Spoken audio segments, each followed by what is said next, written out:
सुविधा जो योजना आपने बनाई है, कांग्रेस की 10 पीढ़ियों को समझ में नहीं आ पाएगी कि आपने कैसे कैसे लोगों तक सुविधाएं पहुंचा दी हैं। मुख्यमंत्री श्री नायब सैनी जी। भारत माता की।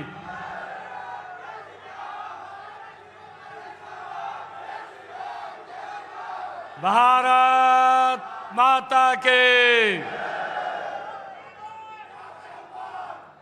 भारत माता के। मंच पर विराजमान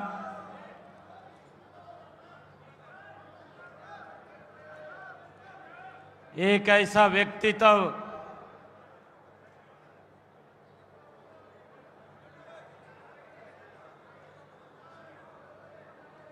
जिन्होंने मेरी उंगली पकड़ करके इस राजनीति के अंदर लेकर के आए हैं। मुझे तो ये मालूम भी नहीं था कि मैं चुनाव लड़ूंगा। मुझे ये भी मालूम नहीं था कि मैं विधायक बन जाऊंगा। मुझे ये भी मालूम नहीं था कि हरियाणा सरकार में मंत्री बन जाऊंगा। मुझे इस बात का भी इल्म नहीं था कि मैं कुरुक्षेत्र से आकर के सांसद बन जाऊंगा। और मुझे इस बात का भी इल्म नहीं था कि मैं भारतीय जनता पार्टी का प्रदेश का अध्यक्ष बन जाऊंगा। मुझे यह भी मालूम नहीं था, मुझे यह भी मालूम नहीं था कि मैं प्रदेश का मुख्यमंत्री बन जाऊंगा। और वो बनाने वाला भी कोई और नहीं है, वो ऐसा संत, ऐसा व्यक्तित्व वो आपके बीच में बैठा है। ऐसे आदरणीय, परम आदरणीय मनोहर लाल जी, हमारे दुनिया के सबसे लोकप्रिय नेता, भारत के यशस्वी प्रधानमंत्री आदरणीय नरेंद्र मोदी जी ने कहा कि मनोहर लाल जी करनाल के अंदर लोकसभा का कमल का फूल लेकर के जाएंगे। और मैं दोनों हाथ जोड़ करके आपके सबके चरणों में ये प्रार्थना करता हूं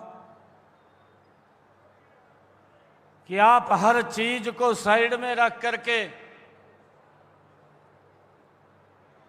हमारे संजय भाटिया जी को जितनी वोटों से आपने जितवाया है, देश के अंदर दूसरे स्थान के ऊपर संजय भाटिया जी थे। आज मैं आप लोगों से ये अपील, ये निवेदन करने के लिए आया हूं कि देश के अंदर नंबर 1 के ऊपर अगर कोई सीट आए तो ये करनाल की आए। एक तरफा वोट वो मनोहर लाल जी को जाना चाहिए। ये अपील आप सबके चरणों में मैं करने के लिए खड़ा हुआ हूं।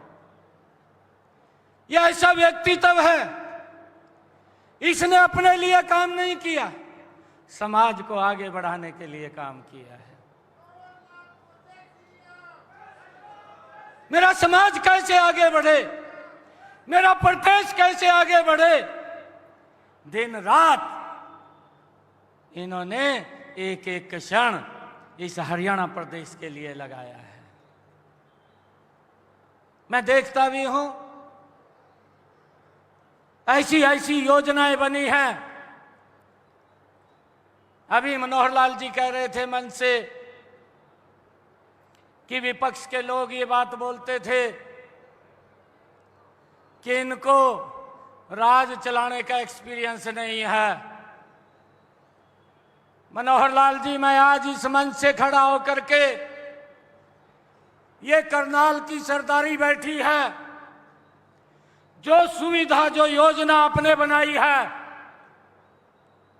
कांग्रेस की 10 पीढ़ियों को समझ में नहीं आ पाएगी कि आपने कैसे कैसे लोगों तक सुविधाएं पहुंचा दी हैं। उनको समझ में नहीं आएगा।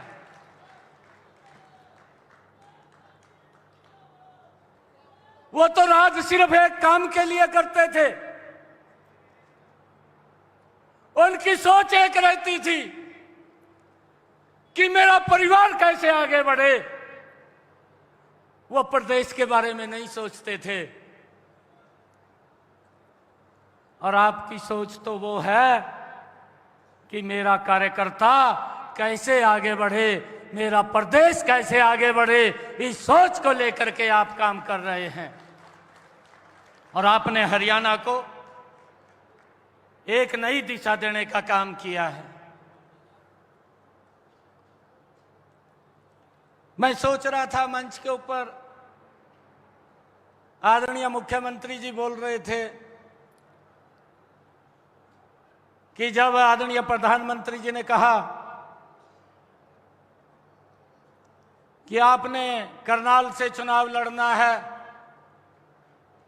और अभी मनोहर लाल जी कह रहे थे कि मैं तब लड़ूंगा कि जब संजय जी कहेंगे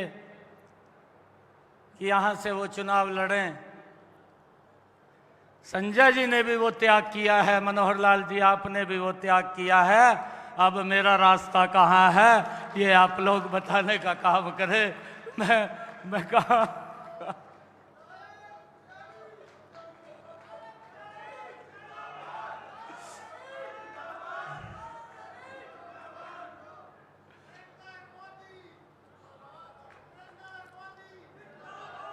मुझे खुशी है,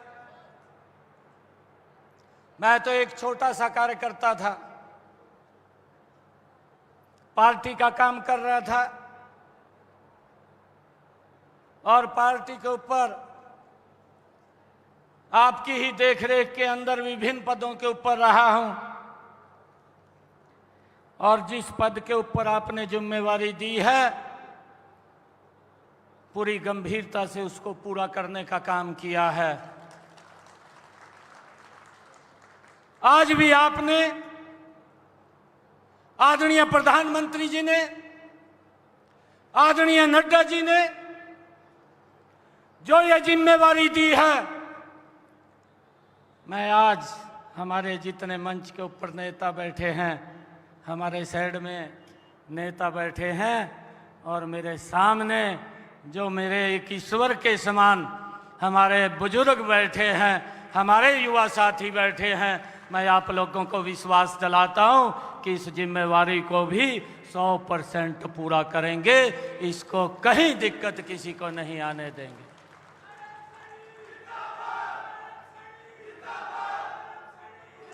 आपने बहुत अच्छी अच्छी योजनाएं चलाई हैं। मैं देखता था कि आपके मन में जो पीड़ा थी कि गरीब को कैसे मजबूती की तरफ ले करके जाया जाए, नहीं तो नारे देते थे, चुनाव आ जाते थे कि गरीबी हटाएंगे, परंतु गरीबी नहीं हटती थी। ये मैंने पहली बार देखा है कि मनोहर लाल जी ने ऐसी योजना बनाई कि देश के प्रधानमंत्री आयुष्मान कार्ड योजना देते हैं, और उसके साथ चिरायु जोड़ करके हरियाणा प्रदेश के 125 करोड़ लोगों को इस योजना के साथ जोड़ करके उनको निश्चिंत करते हैं कि उनको कोई दिक्कत परेशानी न रहे। ये आपकी सोच, और उस सोच के ऊपर हम खड़ा होकर के पहरा देंगे। मुझे इस बात की भी बड़ी खुशी है, मैं तो विधायक था, जब मैं आपके पास गया कि हमारे यहां पर कुछ बच्चों का इंटरव्यू है,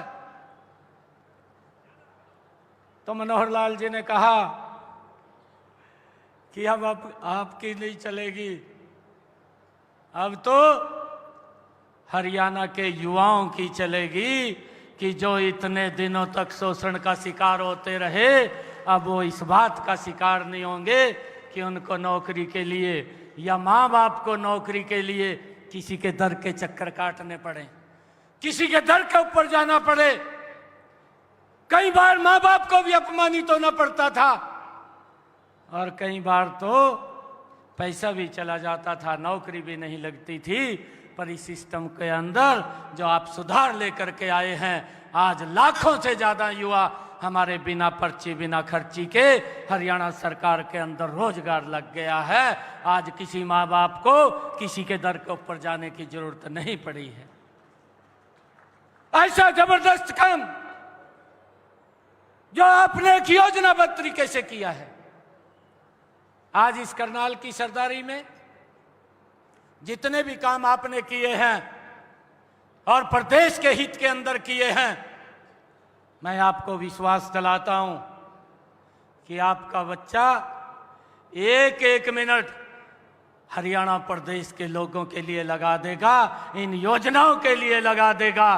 कहीं पर किसी व्यक्ति को कोई दिक्कत ना आए, उसके लिए आपके मार्गदर्शन के अंदर इस हरियाणा को आगे बढ़ाने का काम करेंगे, मजबूती से करेंगे।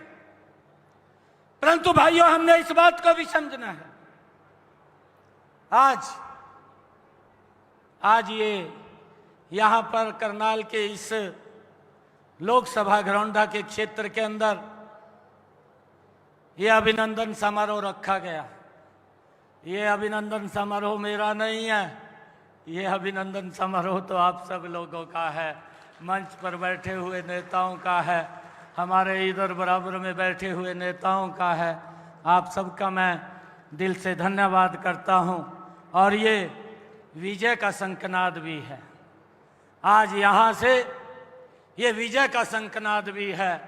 मैं आप लोगों से अपील करूंगा कि हमने हरियाणा की 10 की 10 लोकसभा की सीटें जो पिछले 2000, एक बात और कहता हूं, कभी भी आपका भाई हूं, कभी भी आप मेरे से आकर के मिल सकते हैं, बात कर सकते हैं। कभी भी किसी को अगर आवश्यकता पड़े 24 घंटे आपके लिए दरवाजे खुले हैं। कभी भी आप लोगों को कोई दिक्कत परेशानी नहीं आने देंगे। आप सबका मैं दिल से बहुत बहुत धन्यवाद करता हूं। इन्हीं शब्दों के साथ जय हिंद, जय भारत, जय भारत माँ, भारत माता के, भारत माता के, भारत माता के, वंदे वंदे। बहुत बहुत धन्यवाद। भाई, लड्डुओं का प्रसाद लेके जाना, बिना प्रसाद के कोई नहीं जाएगा। यहीं आपके दोनों तरफ लड्डू का प्रसाद मिल रहा है, लड्डू का प्रसाद लेके जाना। बहुत ही ओजस्वी हमारे भाई मुख्यमंत्री जी ने, जो नायब सैनी जी ने दिल के भाव रखे और उनके एक एक शब्द से श्रद्धा और प्रेम झलक रहा था। सभी लोग साइड में गाड़ियां खड़ी हैं जो लड्डू प्रसाद जरूर लेके जाएंगे, आज मुंह मीठा करके जाएंगे। एक बार बोलो भारत माता की, वंदे वंदे।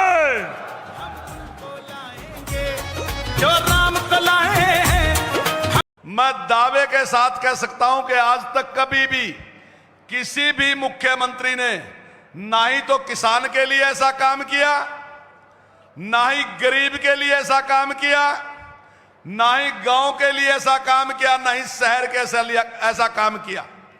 भाइयों, हम लोगों की एक कल्पना भी नहीं थी कि कभी ऐसा भी राज आ जाएगा जब किसी के साथ कोई भेदभाव नहीं होगा। श्रीमती इंदिरा गांधी ने 1971 में बात कही थी कि गरीबी हटाओ।